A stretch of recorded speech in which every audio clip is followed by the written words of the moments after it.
What's up, friends? This is Manny, and welcome to my Ravana on my own Robots account that you should never, ever mess with. You're gonna see the Ravana I built now with the damper weapons, which of course are very powerful, and then combined on a weapons platform such as the Ravana that is invincible whenever he wants to, even when he gets lifted by Mutant Titans, together with Phase Shift for even more invincibilities.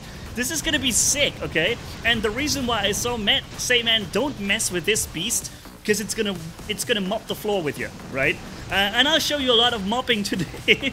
So let's go. Also, later in the video, I show you a clan match, kind of, where I ended up against a couple of clan boys, and where I fight a strong Ohokochis and stuff, and I try to, you know, do my best against those. I even make a few mistakes, and I show you what I also do wrong, right?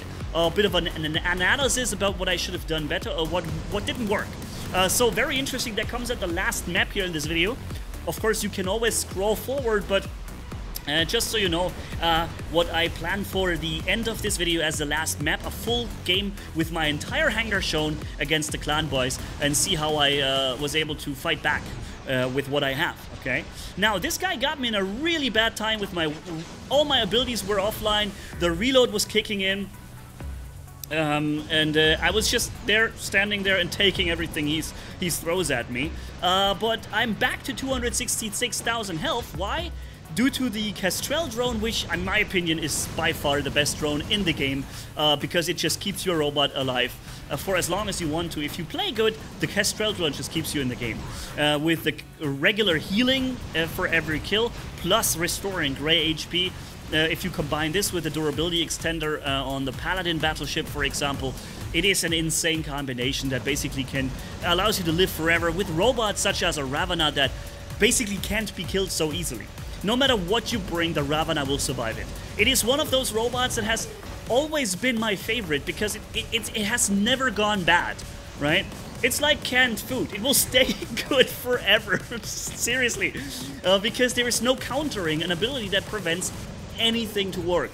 Like it removes all negative effects except the rust effect because it's new, and it also removes unfortunately the resistance against negative effects, which sometimes can be annoying. You get locked, then you get you use your ability to get out of lockdown, but now you remove the lockdown resistance as well, and you get locked immediately again, for example, right? It can happen, so sometimes it can even bite you in the butt a little bit, but most of the time this ability is just keeping you alive against anything, even mutants. However, the mutant choke will still have you in the air, but nobody can deal damage to you. You have 3 ability charges, in this case plus phase shift, plus a second phase shift at 50%, plus a 4th ability at 50%, plus the 5th ability that will definitely have been regenerated while the others have been used. So, if you want to kill this Ravana, and you're just giving it everything you've got, let's imagine you have 6 players shooting you at the same time, and you are out in the open without any cover with the Ravana. They have to at least, at the very least, kill me through 400,000 health, plus 2 phase shifts, and at the very least 5 ability charges. 5 times the Transcendence plus 2 times the phase shift is what they have to do to bear with at the very minimum when they want to kill me. This is ludicrous, right? Imagine you have 6 players shooting one guy who keeps all 6 players busy for like a minute. That is unacceptable. You should be dead long time ago with so many people focusing you, but not the Ravana, man. No, not this thing. And that is also why I just love it so much. I have 2 Ravanas on my own account. One of them has the Blizzard shotgun, and the other one has now these weapons. But I just put them on. I never had the dampers before on it, but since those are the best weapons in the game right now, I equipped at least one of my Ravanas with them. You know, if everybody else uses it, at least one of my Ravanas gets it too. Even that Raven with the stealth jump and the legendary SRX pilot didn't really stand a chance here, but that was also mostly because I had a cover. So he can stealth jump as much as he wants over there. I just stay behind my cover when he's stealth, and I come back out when he's not. I can even corner shoot him for free. So he was in a really bad position, and he didn't make it an effort to get out of it. We're in free for all now. What I mean by that is that he didn't make an effort to get out of that situation. Is he has mobility skills. He could use that jump not just to jump left and right and activate stealth temporarily. He could use that jump to jump inside the spaceship, right? One jump forward, another jump forward, and he's in the spaceship, and I can no longer shoot him. And no one else can either. He can regenerate the jumps, can reorganize, and come back, right, at the right time. So he didn't do any of that. Here we have enemy Lynx coming in with the harpoon weapons. They bypass my current shield, but the firepower from these 3 dampeners is so high, so overly much that he just goes down, including the force field resistance he's got. And then even again, the guy spawns again. I don't know, it's the same player. Yeah, I think it's the same player over and over again.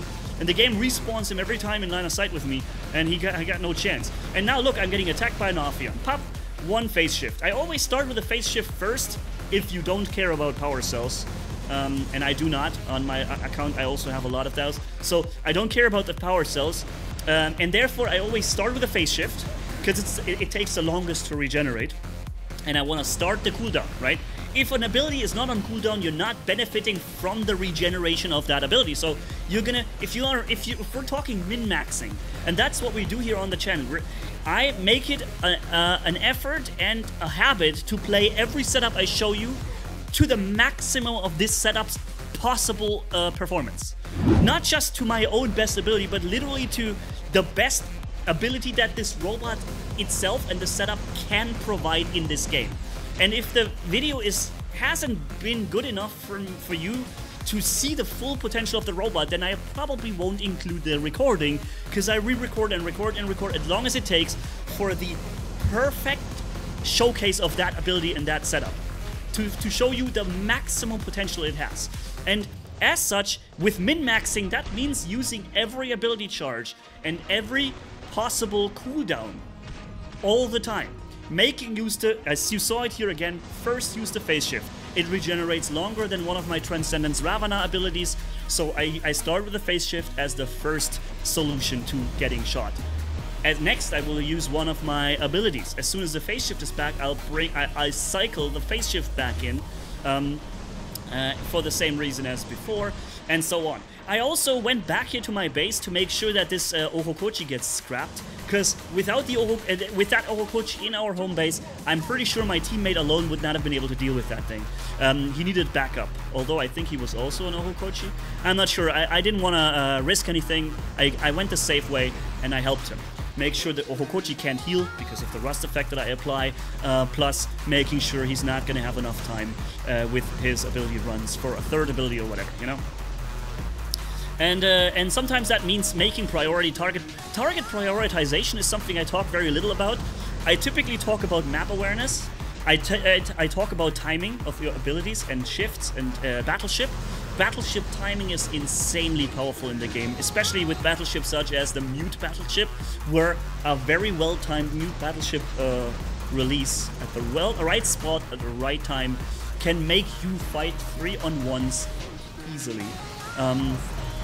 And win things you would never have a chance otherwise against, because you can time people out, lock them, EMP them for like 10 seconds. It's insane. But the thing I don't talk so much about is prioritization of targets, and that is something that I kind of do automatically over the years now. I see, for example, an Ophion landing. That is my prime target, if it's possible to shoot him or reach him. Why? Because the Ophion flight is so powerful. It is such a long invincibility that the Ophion gets behind that absorber shield. It is such a lot of fire, such a massive amount of firepower coming from the built-in ability weapons of the Ophion that trigger the bomb effect on top, and then the normal 3 weapons that is he allowed to fire at the same time while running invincible plus the other weapons, right? So that, and then the worst thing is the cooldown is so short. The Ophion has such a short cooldown and gives you such a tiny time window before he will fly again with the same full firepower and ability power again. And that's why the Ophion is the #1 prime target for me when I see it on the battlefield, and I know I can shoot him now without the ability being active. Second would be, for example, a Falcon. A Falcon who is not running a traditionalist Falcon, but he is running a regular Falcon, and he dropped his resistance to fire all 3 weapons.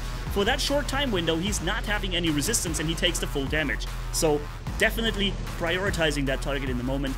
And then, of course, always focusing out the most prominent, most powerful, dangerous player of the enemy team, which typically means focusing Ophions and Ohokochis if possible. Because chances are your teammates are not going to be able to deal with it alone. They may need you for that. And since it's a team game, and often your win or loss depends on not just whether or not you are alive and still kick some ass, but if your teammates are also there to help you hold the other beacon on the other side of the map, and so on, right? By the way, if you go back a second, I was killed with my Ravana, and I even had abilities running. Why? Because I ran into an impossible situation. It was random, it was probably not timed by these players, but it was insane. They EMP'd me with the Muromet's EMP, and lifted me up with the Newton choke at the same time. What does that mean? That means checkmate. It's checkmate. There's nothing I can do. I can't use my phase shift, I can't use my transcendence ability because I'm EMP'd, yet I am lifted into the open space with all titans focusing me at the same time. The only thing I could have done in that situation is a battleship support, but it wasn't ready, so GG. That was an incredible bad luck that these 2 abilities aligned in timing, and both players focused me with that exact moment with their ability. It's just GG. That was just well played, guys. Probably not on purpose and probably not like coordinated, but it ended up being perfectly coordinated, and so good job, guys. I could have kept you busy for a long time with this Ravana, but man, not when you time and coordinate these 2 abilities like that. That was just freaking perfection. Anyways, we're nearing the end of this match. By the way, if you enjoy the content, and the fact that I also show you not just the 2 pure meta robots, but also some things like a Nemesis that I've shown you recently being powerful when you play it right, or the Raven video where I show you the legendary piloted Raven that is really a meta bot, but one where you would not expect it. Also showed you this Hawk here and requested buffs because it's really not very good, and the Ravana here. If you like this kind of stuff, subscribe to the channel if you consider, if you want to see more of it, and of course the meta is always in between. Now, let's go to the actual meta bot I promised, a meta match I promised you in the beginning. And the player where I make a mistake here is against Obelix in front of us from the Star clan. They have a different name. It's not Star. I forgot it. Sorry. But here's the thing. I know he has an ability at 50%. So what I have to do, I have to drop that Ohokochi to 50% before he gets the next ability. And I thought I did that. Apparently, I had like at 51% or some nonsense like this. See, I'm dropping him to like 40% here. He activates no ability yet because he's regenerating the next one. And now I fired to empty my weapons, and I got him to what I thought was 50%. I thought he activated his ability now because he got the second ability charge back at 50%. In fact, he was at 51%, and now he gets the second ability, and now he gets to activate another ability. That makes 15 or 20 seconds of complete invincibilities. I can stay alive a long time with that Ravana, and that was the moment where I thought I kept him under 50%. And that was a misjudge on my part.